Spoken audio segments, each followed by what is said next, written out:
13th group. Okay, 13th group, it is comes under the P block. It comes under the P block. First group of the P block is 13th group, and it contains boron, aluminium, gallium, indium, and thallium. It contains what else? Boron, aluminium, gallium, indium, and thallium. Okay. So due to this electronic configuration in the final last electron, differentiating electron, last electron is called as a differentiating electron. Differentiating electron contains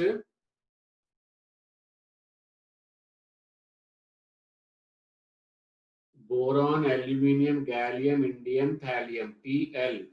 Okay, boron, aluminium, gallium, indium, thallium. Okay, Tl. Tl is the spelling. So helium 2s2, 2p1, 3s2, 3p1, then 4s2, 4p1. You will keep on changing the inert gas. Helium, neon, argon, krypton, xenon, and after that there will be one more radon. Okay, but how to remember this mnemonics? Do you remember the mnemonics? Hey Narayan or Kara X-ray. How you will remember? K Narayan or Kara X-ray. Okay.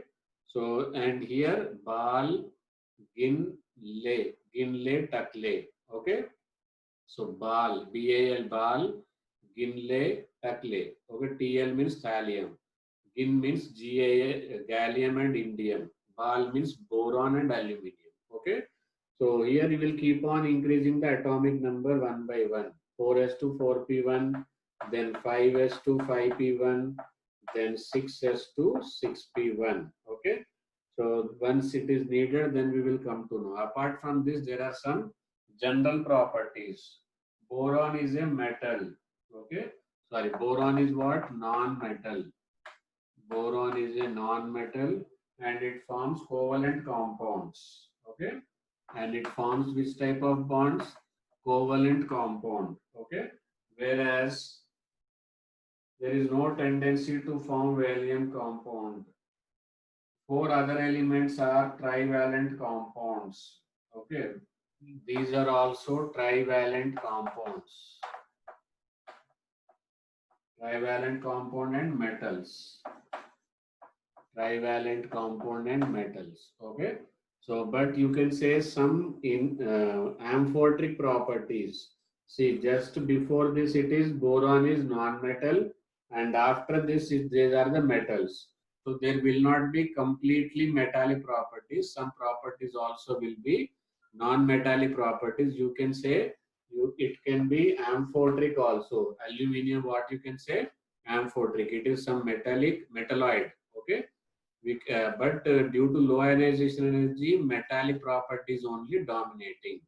Down the group, there is no correct exact variation. Up to here it is non-metal, from here it is metal. Gradual increase will be there. Okay. So some non-metallic properties also found in aluminium. Okay. Due to which it is metalloid, and metalloid oxides and compounds are amphoteric. That's why aluminium compounds are amphoteric in nature. Okay. Basically, if you count the metals, four metals and only one non-metal. And the one more advantage of the boron is it never forms univalent. Okay. Never forms univalent. No plus one oxidation state in boron. And aluminium, gallium, indium, and thallium can show plus one and plus three. But plus three is keep on diminishing, and plus one that I will tell you specially with the inert pair effect. But for the just comparison part, I am telling you here. Okay, so they have tendency, but the tendency of plus one will be maximum in thallium and minimum in aluminium, nil in the boron. Okay, but plus 3 oxidation state exhibit 100% plus 3 is in boron, maximum in aluminium, minimum in the thallium. Okay, what is that? Why is that? That we are going to discuss now. Before that, at least up to here you should remember. And this is non-metal, and these four are the metals. You write down this, then we will proceed further. Okay, next one is topic is called as inert pair effect. Okay, inert pair effect already we have studied in one of the previous lecture. What is that chapter name? Where we have studied inert pair effect? We have studied inert pair effect in the periodic table. Okay, so inert pair effect definition you should remember.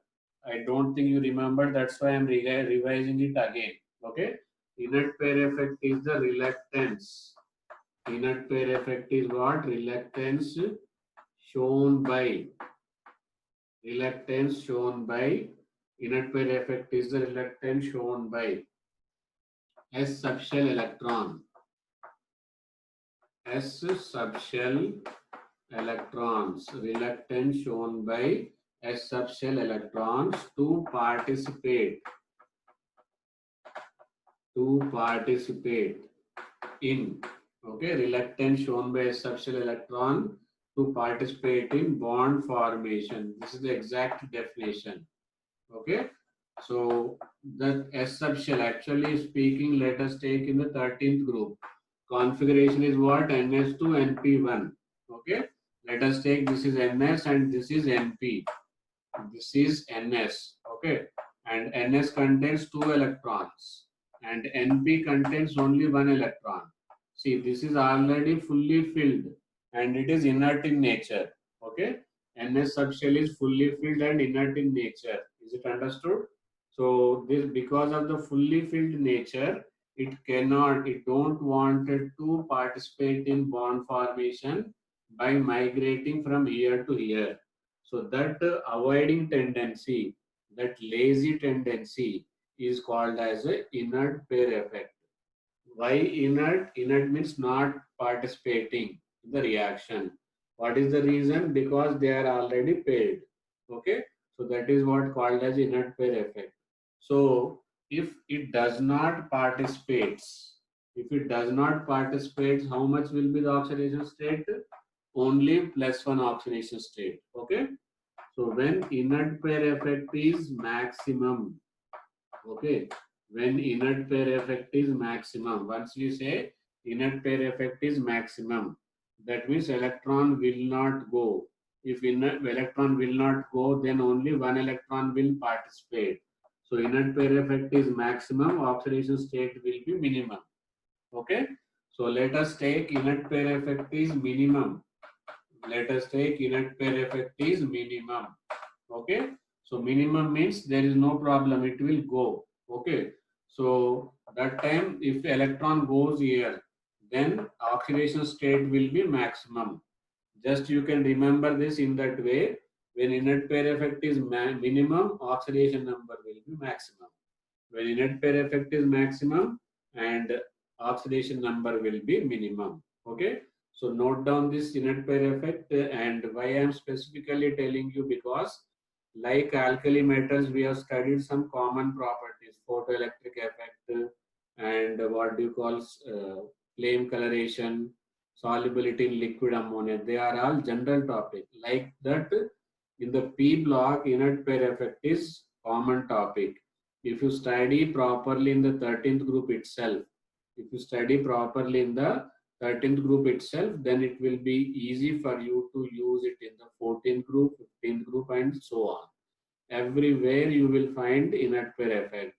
So make your basics strong in the 13th group itself, so that you should not have any problem in the further groups. Okay, make a note of it, and this concept also you are going to note down. And application part, like here, question will not be directly on the inert pair effect. Questions will be on the basis of applications of inert pair effect. What is that? That I am going to tell you. Okay, note down this.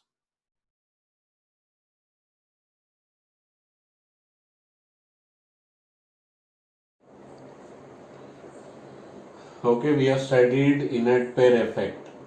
Definition we have studied. Now we are going to apply that inert pair effect on the 13th group elements. These are the 13th group element: boron, aluminium, gallium, indium, and thallium. These are the elements of 13th group element. And we have studied that inert pair effect down the group, what happens, increases. Why it increases? Due to increase in gap. Let us take, this is a small energy level, this is a big energy level. In the big energy level, Ns will be here and Np will be here. In the small energy level, and Ns and Np will be very close to each other. So it becomes easy for electron for jumping from here to here, and it is difficult to jump from here to here. So inert pair effect, the tendency to jump from here to here will decrease. That's why inert pair effect will increase. So the tendency to participate decreases. That is what inert pair effect increases. Okay. So once inert pair effect increases, in the 13th group, electronic configuration is Ns2 and Np1. There will be two oxidation state. Higher oxidation state will be +3 when all electrons are participating, and +1 oxidation state only when p electron participates. Okay. So according to this, if we check, then what are the possibilities?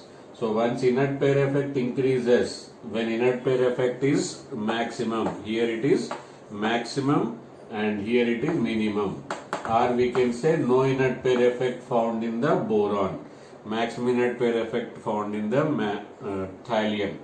So once inert pair effect is maximum, then oxidation number minimum is +3. Okay.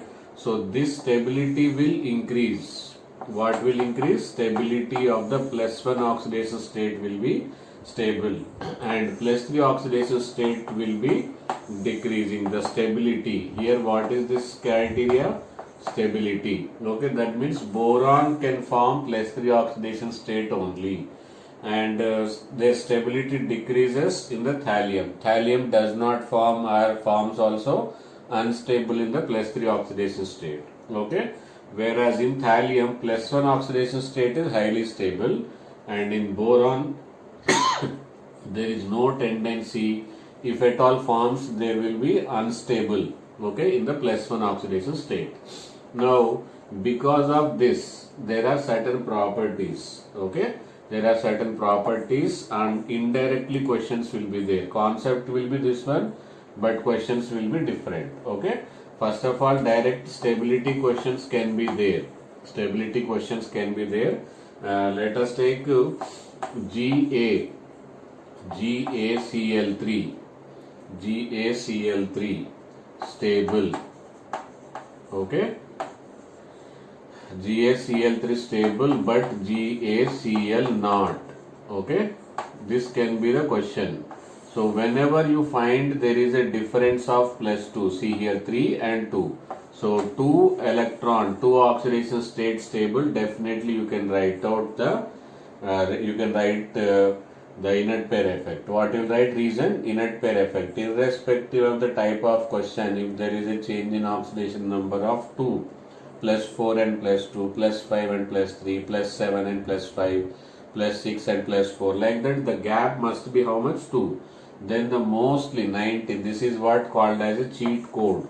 What it is called as? Cheat code of the inorganic. Understood? So like whenever there is a question of the boiling point, melting point in chemical bonding, 90% hydrogen is the cheat code. Same way in oxidation state, if there is any difference of 2, then we can say the answer will be inert pair effect. Okay, this is just a cheat code without studying much, guessing. Okay, so this is one of the guessing what do you call, guessing trick. Okay, so that you can study less and score more. Is it understood? So because of the inert pair effect, here inert pair effect is less, therefore +3 will be stable, +1 will be unstable. But in case of the thallium, okay, the same question can be in thallium, +3 unstable but +1 is stable, or they can form the compounds like TlCl3 unstable but TlCl is stable. Okay, they can combine both of them also. Okay, stable and unstable. But you can take aluminium, AlCl3 stable but AlCl is unstable. Question will be In AlC, answer will be the, what will be the answer? AlCl does not have inert pair effect much. Therefore, higher oxidation state will be stable and lower oxidation state will be unstable. In thallium, as it is at the down in the bottommost part of the group, it is unstable. It is unstable in higher oxidation state and stable in the lower oxidation state. This will be the questions based upon the oxidation state, and you can write depending on this one. Okay. Now next let us take about the oxidizing property and reducing property. Okay. So oxidizing property, reducing property will be different. Okay. So let us take +1. +1 can change it to the +3. So once it is undergoing reducing, okay, reducing power of +1 oxidation state. Reducing power of +1 oxidation state. Suppose if it is at the +1, it immediately wanted to shift to the +3. That means its tendency to oxidation, a tendency to undergo oxidize is more. So once it is power ready to undergo oxidation, it is reducing power is more. Okay, reducing power here it is more. But if it is at already +1, it don't want to change it to the +3 because it is stable. So the reducing power, it itself don't want to oxidize. How it can reduce? Okay, so that means reducing power of +1 oxidation state, reducing tendency, reducing power of +1 oxidation state decreases. Okay, +1 oxidation, reducing power will be for what? +1. Why +1? +1 can undergo oxidation. So oxidation means reducing power. Same way, oxidizing power of +3, it can undergo reduction. So here it is already stable. It don't want to go for the reduction. Okay. So therefore, tendency to oxidize, it don't want to reduce, so it don't want to oxidize also. So here it will be oxidizing power of the +3 in the boron is less, and if it is in the +3, immediately it will change it to the +1. So here it is more. Therefore, oxidation power, what happens? Increases. Okay. Oxidation power of the +3 increases, reducing power of +3 decreases, stability of +1 oxidation state increases, stability of +3 oxidation state decreases. It all happens because of the inert pair effect increases. Why inert pair effect increases? The gap between the NS and NP will increase. So this is all about the inert pair effect. Definitely there will be a question based upon the inert pair effect in entire inorganic, in entire P block. So don't worry about this concept. Okay. So we will do some questions in the DPP of this topic. Okay. So see you in the next session with the next concept of the 13th group elements. Okay. Ready? And don't forget to like the video and press bell icon and subscribe if you are new to this channel. Bye bye.